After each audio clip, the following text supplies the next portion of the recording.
See, I saw this question when you sent it, and I was like, I really need to think about this. And and now I'm seeing, did I actually think about it? Welcome back to the 8-Minute Window.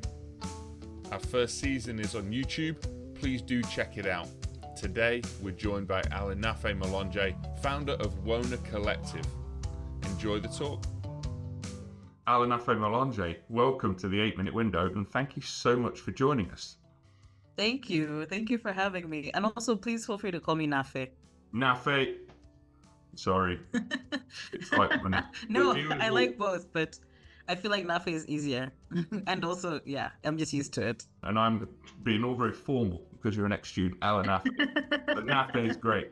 So our first question is, what does leading mean to you, and how do you practice it?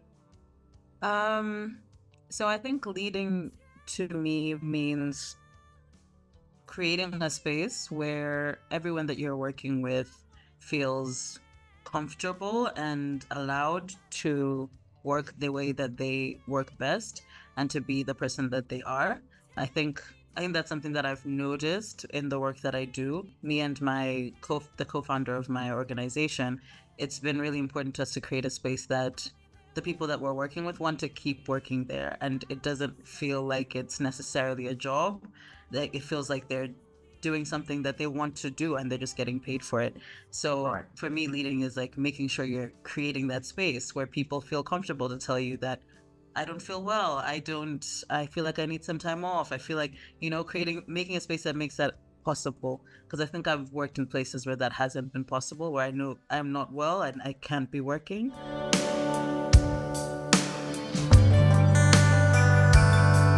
That definitely comes across in the work that you do. So there's these two themes that are prominent in the work that I've seen, and your website is incredible. The two themes I saw in the work that you do are gender equality and creativity.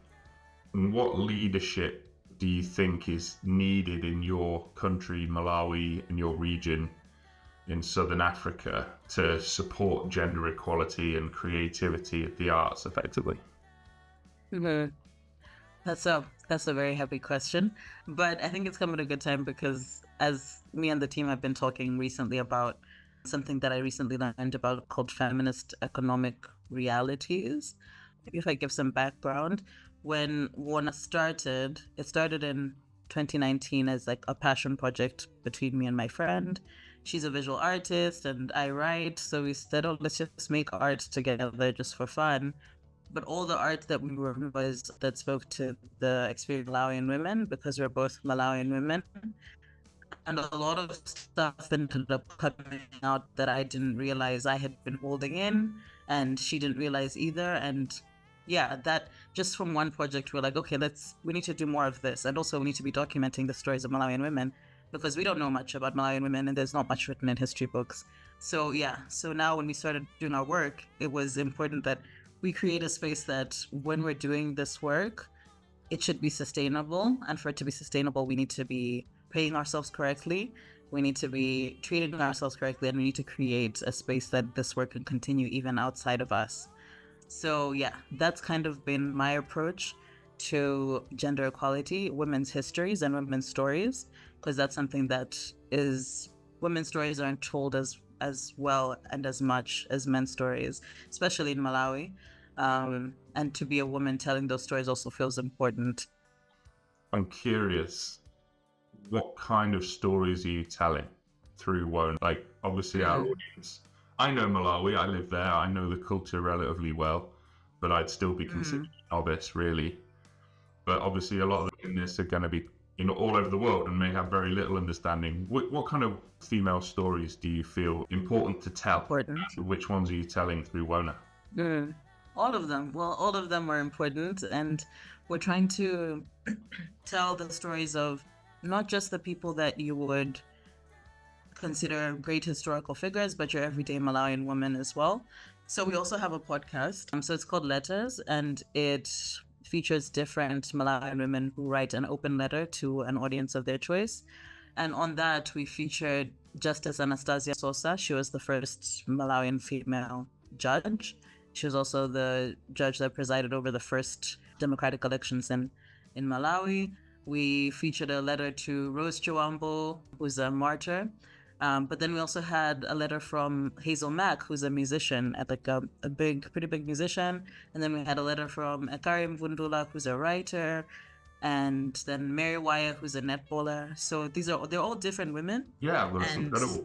all impactful in different ways. Yeah, so I think that's what, seeing that it was important for us to get a variety of women and for people to know that for your story to be impactful, it doesn't need to be conventionally historical or like what people are used to seeing in history books. What did you learn over that first series? Like from conducting those interviews, what did you learn about leadership? So what did you get from them? What did you take away? I think one thing that immediately comes to mind is I learned that a lot of these women do the work that they do regardless of whether they're going to get credit for it or not. And they're still happy to do it. Like Justice Anastasia Msosa, she was one of my favorites to interview because I called her randomly. First of all, I called her and I was like, is this Anastasia Msosa? And she said, this is Justice Anastasia Msosa. And I was like, oh. Fantastic. My bad. And I've called her that ever since. But she was so pleasant to speak to. She didn't know who I was, but I stayed on the phone with her for 2 hours. In her entire career, nobody had ever felt the need to call her and ask her about her life and document it. And that to me was such a shame, that she's like such a great part of Malawian history, but there's no one writing her biography, for example. There's no one that's making an effort to cement Malawian history. So she was so happy to talk about it because it was like, I've been waiting so long to tell people what I did. She was such a great leader, such a great judge, and very ethical, very I think she's gonna go down in history as being one of the best people in Malawian justice and access to justice and law. And she did all of that without necessarily getting the credit, without people knowing. So I think that's one thing I've learned about leadership from her specifically. Yeah, that's a really insightful thing to identify. And so thanks for sharing that. And that must have been such a rewarding process and conversation to have, that you had that idea to bring stories out, and then one of the first people you interviewed is this incredible story. And it's interesting because you were talking a moment ago and saying, yeah, but they're not traditional historically important people. But obviously, I mean, I can understand what you mean in terms of a netball player and things like this. It might not be considered like presidents and so on. The justice that oversaw Malawi's first democratic elections in what must have been over a century by that point, and after a 50-year dictatorship, is like, that's a historical figure. And the fact that you're the people trying to tell the story is amazing. Yeah. I'm curious, as a writer, have you decided you're going to write her autobiography yet? Is Nafe Malonje? I did. Fantastic. I really did. I tried to. Yeah, when she said that, I was like, oh, okay, so can I write it? But it also feels like such a huge... Yeah, it feels very heavy. I'm like, can I write her biography? Now, I, for one, would definitely love to see that book in print, because I think that would be a fascinating story. And brilliant coming from an organization like yours. So let's move to our third question, which is actually about your organization. If you could take the WONA team anywhere in the world for a day, where would you take them and why? See, I saw this question when you sent it, and I was like, I really need to think about this. And now I'm saying, did I actually think about it? So the first answer that came to mind is, it's really random, but there's like a skating rink that recently opened up, and one of the people I work with has been wanting to go there, and I just thought it would be nice to have like a team retreat there. And that seems really random, but it seems also important to me because the past 2 months have been really busy for us, and a lot of the people who are working with us right now are it's almost voluntary, because WONA's at the place where we're getting a lot of work, but not necessarily as much money as we should be getting for everyone to get paid what I think they deserve to get paid. Right. So I think our team they work with WONA, but they also do other things because they need to get paid. And I feel like one of the reasons why they work with us is because they believe in what we're doing and are also feminist storytellers who want to tell these stories. And I can see that passion in the work that they do. but I also always feel like we're taking up so much of your time. I feel like we're not paying you as what you need to be paid. And I really want us to get to that place where we're no longer a startup, but we have the money to pay you what you need to be doing. And I can't do that. So for now, I would like for us to go on a retreat where everyone's kind of like relaxed for a day and not thinking about all the stuff that we need to do, all the work that we need to do, and also not feeling the heavy burden of, because documenting women's stories is such an intense thing. It feels like there's a huge responsibility put on you, and I don't want it to feel that way. It should feel like this is something we want to do, not something we have to do. Please, could you share one practice that an aspiring leader could try out next week with their team?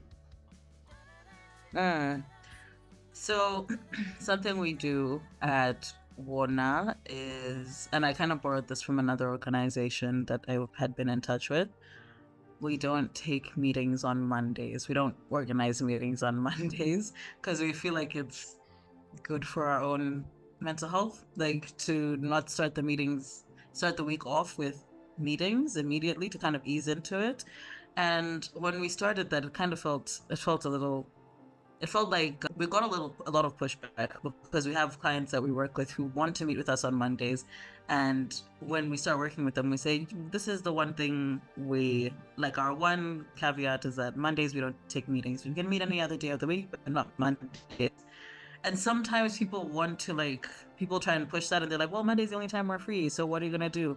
And we've had to push back as well, because we know that this is something that's good for us. And I've seen the benefit of it, because I don't start the week off with anxiety, which is something I've struggled with for a long time, feeling like I'm panicking at the beginning of the week, having those Sunday scaries because I need to meet someone on Monday. So being able to know that I can start Monday off how I want to start it. If there are meetings, they're only internal and it's just us checking in with each other. It's not us meeting any like big clients. And I really feel like I've seen the benefit of that. Yeah. That's what I would tell people to try. Yeah. Yeah. I love it because it's incredibly simple in a practical sense. As you say, you have to fight for that because everyone else doesn't necessarily do that. And thanks for being so open about that as well, because a lot of people suffer with anxiety in their workplaces and very few people ever talk about it. Genuinely, I've loved this conversation. This has been so inspiring. By reaching out, I've learned so much about what you're doing, but also it's really cool to obviously see you thriving and doing really well. And I'd love to try and support your organization by shouting about it from the rooftops. Alinafe, what is WONA? Yeah. So WONA Collective, WONA means to see in Chichewa. And we came up with that name because we wanted to create a space for people to see and be seen. So that's how we came up with the name for WONA. So WONA Collective is an arts collective as well as a communications consultancy and design agency. So when we started in 2019, it was initially just us doing passion projects that use arts and media to tell the stories of Malawian women and marginalized groups. But then people started seeing what we're creating and seeing our style and seeing how we work and approaching us and saying, oh, can you design this for me? We really like your style. Could you do something like this for us? So then we opened up and became a comms consultancy where we do basically what we do for us, but we do it for other organizations. And primarily over the last few years, we've worked with women's rights organizations, women's health organizations, women's justice organizations. So mainly organizations that kind of match our values, organizations that are looking to uplift women, African women, and marginalized groups. And we do communications for them. So that includes like graphic design, branding, as well as comm strategizing, event planning, so all of that. And that helps us fund our work as well. So those are the two identities. It's us creating arts and media for the sake of storytelling and documenting the stories of Malawian women, and then us doing that for other people as well and other organizations. Nafe, thank you so much. Please do check out the wonderful work at WONA Collective. Check out their website. You can also find them on Instagram.